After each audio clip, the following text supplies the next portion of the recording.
राति पाइले आम समस्त को चिंता थाए जे सकाळर जलखियार आम कौन बनइबा जहाँकि टेस्टी रहिबा सहित हेल्दी भी रहिबो। आज मु आपण मानक सहित सेमती गोटे टेस्टी और हेल्दी रेसिपी शेयर करी जहाँकि चूड़ा को लेकिन आम बनइबा पूरा टेस्टी रहिबो। सहजरे आपण माने बनई पारिबे सकाळर जलखिया पाई हो कि छुआ मानक टिफिन बॉक्स रे हो आपण माने देई पारिबे। ताहले चलंतु आज रेसिपी आरंभ करिबा। एठी मु पियाज टमाटो लेंबू कंचा लंका आउ अल्प किछि भजा बादाम नहीं जाइए। ता छड़ा टिके हलदी गुंड दरकार आमको आउ छुंक करबा पई एठी मु अल्प किछि सोरिष नहीं जाइए। स्वाद अनुसार लुण नबा। एठी मु चूड़ा नहीं जाउची। एठी जो चूड़ाटा आपण माने एई रेसिपी पई व्यवहार करिवे से चूड़ा बिल्कुल पतला चूड़ा नेबेनी। जदि पतला चूड़ा नौचंदी ताहले आपणकर रेसिपी भल बनिबनी। चूड़ा को आमे प्रथमे 2 रु 3 थर भल भाबरे धोई नबा। तापरे आमे एठी रेसिपी आरंभ करिबा। प्रथमे कड़े को भल भाबरे गरम करि नेली। सेथिरे तेल को देई देली। तेल गरम हे गला परे सेथिरे सोरिष आपण माने एठी हेंगु भी देई पारे। जेहेतु मते टिके हेंगुर स्मेलटा भल लागेनी सेथिला कि मु एठी हेंगु देइनी, किंतु आपण माने चाहिले हेंगु देई पारिबे। सोरिष भल भाबरे एठी फुटी गला परे मु सेथिरे देई दूची पियाज। पियाज आपण माने जेतिक चूड़ा नउथिबे चूड़ा को देखिके आपण माने पियाज एठी नेबे। मु एठी छोट पियाज गोटे छोट फाळे पियाज नेइथिली आ तेल सहित भल भाबरे ताकू एठी टिके समय भाजी नउची। एठी हमर पियाज भाजी हे गलानी।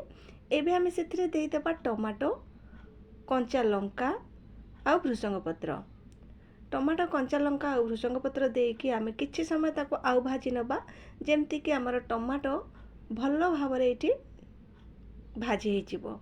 टमाटोटा टिके सिझी गला परे आमे सेथिरे देई देबा भाजी के रखिथिबा बादाम को। जदि आपण माने भजा बादाम नौ नांती ताले आपण माने जदि कंचा बादाम नौचंती जेतेबेले पियाज भाजुचंती सेही समय आपण माने देकी ताकू भाजी नेबे।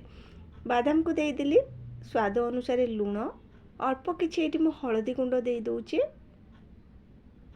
एबे हमें ताकू आउ किछि समय भाजी नबा जेमति कि हमर हळदीर कंचा स्मेलटा पळेइबो। किछि समय भाजिला परे आपण माने देखि पारुथिबे हमर एटा भल भाबरे भाजी हे गलानी। एबे हमें सेथिरे दबा चूड़ा को। जो पियाज और टमाटो को भाजीबा पई मते एठी 5 रु 7 मिनिट लागि जाइतिला। तो 7 मिनिट भितरे आपण माने चूड़ा को धोई के रखि नेबे। संगे संगे धोई की ताकू जदि दउचंती ताले एटा भल बनि न थाए।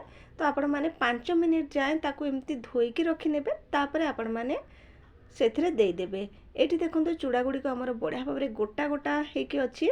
एबे मु सबुतक चूड़ा को सेही कड़ाई रे देई देली आ ताकू गैस रा फ्लेम को एठी मीडियम रे रखी कि मु ताकू किछि समय जाए भाजी नउची।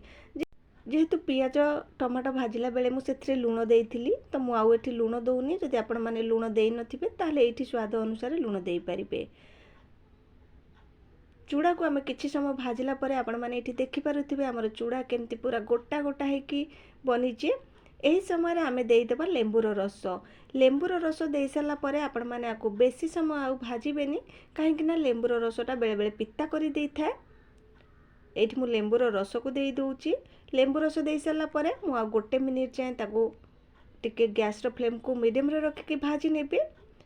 जदि आपण मानक पाखरे धनिया पत्र थिबो ताले ऊपर टिके धनिया पत्र देई देबे। एटा हाउरी टेस्टी लागिबो। एठी हमर सुपर टेस्टी पोहा प्रस्तुत हो गला।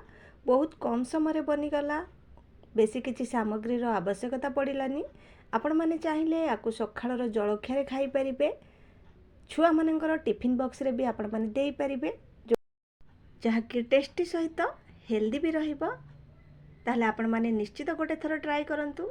जदि आपण मानक भल लागिबो ताले लाइक शेयर और सब्सक्राइब करि नेबे। आपण मानक सहित पुणी देखा हबो नुआ एक वीडियो रे। जय जगन्नाथ।